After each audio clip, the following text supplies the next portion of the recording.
नमस्कार, मैं हूं प्रदीप कुमार। आप देख रहे हैं पॉलिटिकल आइडिया। पॉलिटिकल आइडिया के आज के इस अंक में हम बात करेंगे जनता की नहीं बल्कि राजनीतिक दलों के अधिकार की। और राजनीतिक दल में भी आज हम बात करेंगे विशेष रूप से महागठबंधन के जो घटक हैं वो कैसे अपने अपने अधिकारों के लिए अपने ही सहयोगी पर दबाव बनाने की राजनीति कर रहे हैं। मित्रों, आप देख रहे हैं पॉलिटिकल आइडिया। मैं हूं प्रदीप कुमार। पॉलिटिकल आइडिया के आज के इस अंक में आप सभी दर्शकों का बहुत बहुत स्वागत है। मित्रों, अभी तो खत्म हुआ है वही तेजस्वी यादव की बिहार अधिकार यात्रा, और तेजस्वी यादव की 16 तारीख से 20 तारीख तक की यात्रा खत्म। अब 26 तारीख से प्रियंका गांधी की हर घर अधिकार यात्रा शुरू हो रही है। कि कौन सी अधिकार यात्रा? हर घर अधिकार यात्रा प्रियंका गांधी शुरू कर रही है 26 तारीख से मोतिहारी से। उसी मोतिहारी से जहां से, जो कि वैसे जाना जाता है महात्मा गांधी से उसका संबंध रहा है। महात्मा गांधी ने स्वतंत्रता आंदोलन की अपनी बिगुल फूकी थी मोतिहारी से, चंपारण से। नील की खेती के खिलाफ जो आंदोलन महात्मा गांधी ने शुरू किया था चंपारण से ही शुरू किया था। उसी चंपारण में प्रियंका गांधी का आगमन हो रहा है और वो हर घर अधिकार यात्रा शुरू करने वाली है। मुख्यमंत्री नीतीश कुमार भी प्रगति यात्रा करके गए हैं। 2 दिन पहले ही नीतीश कुमार वहां से वापस आए।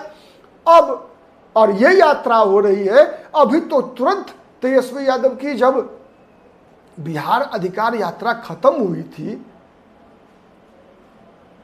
उसका प्रभाव का अब तक आकलन पूरा नहीं हुआ कि भाई प्रभाव पड़ा, कुप्रभाव पड़ा या प्रभाव पड़ा तो कहां पड़ा। और दूसरी यात्रा बिहार अधिकार यात्रा, और तेजस्वी यादव भी जो बिहार अधिकार यात्रा शुरू किए थे ना, वो 15 दिन का अंतर था केवल, जब राहुल गांधी के वोटर अधिकार यात्रा की समाप्ति हुई थी। और आपको याद है मार्च अप्रैल महीने में कन्हैया कुमार का नौकरी दो पलायन रोको यात्रा। तो ऐसे कई यात्रा जो है। और प्रशांत किशोर, अरे भाई प्रशांत किशोर तो पहले 2 साल तक लगातार जन सुराज पद यात्रा किया उन्होंने, और अभी तो बिहार बदलाव यात्रा पर है। अब इन यात्राओं का कितना प्रभाव पड़ेगा, क्या संबंध है यात्राओं का, तो आज हम ये जानने का प्रयास करते हैं इस वीडियो में और समझने का प्रयास करते हैं कि प्रियंका गांधी की जो अब सबसे लेटेस्ट बिहार हर घर अधिकार यात्रा जो प्रियंका गांधी शुरू कर रही है, इसका क्या प्रभाव पड़ना है और कौन इसके निशाने पर है। तो सबसे पहले हम जानते हैं, आपको याद होगा हर हर मोदी घर घर मोदी 2014 का बीजेपी का नारा, ठीक है, हर हर मोदी घर घर मोदी। तो इसी से कुछ ले लिया गया, घर घर अधिकार यात्रा, हर घर अधिकार यात्रा और अधिकार यात्रा। चूंकि अधिकार की तो बात ही हो रही है, राहुल गांधी ने निकाला वोटर की अधिकार की बात, तो तेजस्वी यादव ने पूरे बिहार के अधिकार की बात कर दी कि नहीं, केवल वोटर के अधिकार से काम नहीं चलेगा बल्कि पूरे बिहार का अधिकार चाहिए। नौकरी भी चाहिए, पढ़ाई भी चाहिए, लिखाई भी चाहिए, सिंचाई भी चाहिए, दवाई भी चाहिए, कमाई भी चाहिए, सब कुछ चाहिए, केवल SIR से काम नहीं चलेगा। तो ये जवाब था राहुल गांधी के वोटर अधिकार यात्रा की। लेकिन उससे भी ज्यादा राजनीतिक महत्व यह था तेजस्वी यादव के लिए कि तेजस्वी यादव को लगा कि वोटर अधिकार यात्रा में राहुल गांधी आगे और तेजस्वी यादव पीछे हो गए। तो उसको साबित करने के लिए कि नहीं, बिहार की राजनीति में Tejashwi is a king, Tejashwi ही किंग है, इस बात को साबित करने के लिए तेजस्वी यादव ने किया। अब प्रियंका गांधी का जो ये अधिकार यात्रा है, हर घर अधिकार यात्रा, इसका 2 मकसद है। एक तो सबसे पहला मकसद है कि अपने भाई राहुल गांधी की सहायता के लिए वो मोर्चा संभाल चुकी हैं। अब तो लगातार दौरे करती हैं प्रियंका गांधी, ठीक है। तो एक महिला मतदाताओं के बीच हर घर अधिकार के माध्यम से प्रियंका गांधी जो एक तरह से आप कह सकते हैं कि वर्तमान में महिला मतदाताओं के बीच एनडीए का प्रभाव आपको स्पष्ट दिखेगा। तो एनडीए के उस प्रभाव को, नीतीश कुमार के कामों का जो प्रभाव है, नरेंद्र मोदी के कुछ कामों का जो प्रभाव है बिहार की महिला मतदाताओं पर, उस प्रभाव को कहीं ना कहीं कम करना और अपने पक्ष में कांग्रेस के पक्ष में, और बड़े पैमाने पर कहिए तो महागठबंधन के पक्ष में माहौल बनाने के लिए प्रियंका गांधी का ये हर घर अधिकार यात्रा। इसका मकसद क्या है?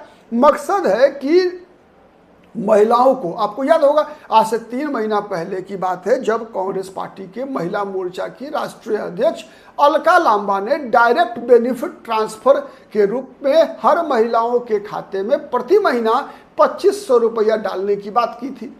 उसी मुद्दे को और आगे बढ़ाने के लिए प्रियंका गांधी का यह दौरा है।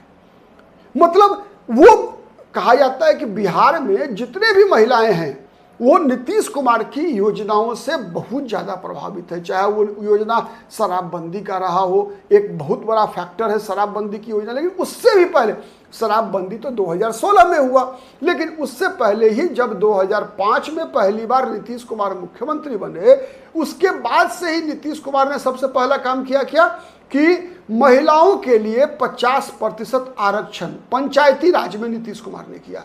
ये एक मास्टर स्ट्रोक था नीतीश कुमार का। उसके बाद जीविका का कंसेप्ट लेकर आए नीतीश कुमार, जीविका दीदियों का, ठीक है, आशा दीदी का। तो ये जितने भी कंसेप्ट नीतीश कुमार लेकर आए, उसके बाद बालिका पोशाक योजना, बालिका साइकिल योजना, ठीक है। नीतीश कुमार लगातार कहा करते थे ना कि देखिए लालू यादव के राज में जो है लड़कियां स्कूल नहीं जाती थी, ठीक से कपड़ा नहीं पहनती थी, और जब सरकार बदला, नीतीश कुमार मुख्यमंत्री बने, तो बिहार की मुनिया जो है साइकिल पर चढ़कर पोशाक पहनकर जो सरकार जिसके लिए पैसा देती है वो पोशाक पहनकर स्कूल जा रही है। तो ये नीतीश कुमार का स्लोगन जो है बिहार के दिलों, महिलाओं के दिलों पर लगातार राज करता रहा। उसके बाद नीतीश कुमार ने सीधा एकदम जीरो से लेके ग्रेजुएशन तक आप देखिए कि बालिका उत्थान योजना नीतीश कुमार चलाते हैं। पहले मैट्रिक पास करने पर छात्राओं के लिए वजीफे की बात की गई 10,000, फिर इंटरमीडिएट पास करने पर 15,000, फिर ग्रेजुएट होने पर 25,000, अब तो वो 50,000 कर दिया गया है। पहले ये योजनाएं शुरू की गई केवल मुस्लिम महिलाओं के लिए, फिर शुरू हुआ महादलितों के लिए, फिर दलितों के लिए, फिर कॉमन कर दिया गया। तो ये उसके अलावा प्रधानमंत्री नरेंद्र मोदी की जब सरकार बनी 2014 में, तब से कई योजनाएं, चाहे वो उज्ज्वला योजना रहा हो, चाहे वो ये शौचालय योजना रहा हो, चाहे प्रधानमंत्री आवास योजना रहा हो, ये सभी योजनाएं महिलाओं के नाम पर ही संचालित की जाती है। इसी कारण से बिहार में विशेष रूप से महिलाएं लगातार एनडीए के साथ बनी रही हैं। ये एक बहुत बड़ा कारण है।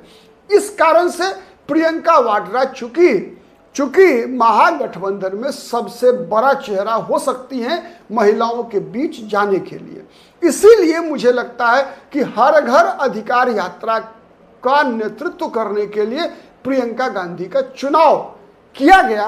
एक दूसरा, कहीं ना कहीं कांग्रेस पार्टी को भी के अंदर और आरजेडी के अंदर भी एक दूसरे के खिलाफ शक्ति प्रदर्शन का भी दौर चल रहा है। इसलिए भी ये यात्राओं का दौर खत्म नहीं हो रहा है। अगर वो नहीं चल रहा होता तो मेरा सीधा एक सवाल है कि चाहे वो कन्हैया कुमार का नौकरी दो पलायन रोको यात्रा हो, चाहे वो तेजस्वी यादव का बिहार अधिकार यात्रा रहा हो, चाहे आज प्रियंका गांधी का हर घर अधिकार यात्रा रहा हो, इसमें महागठबंधन के जितने भी घटक हैं सबको शामिल होना चाहिए था। लेकिन दुर्भाग्य से, माने महागठबंधन के लिए दुर्भाग्य से,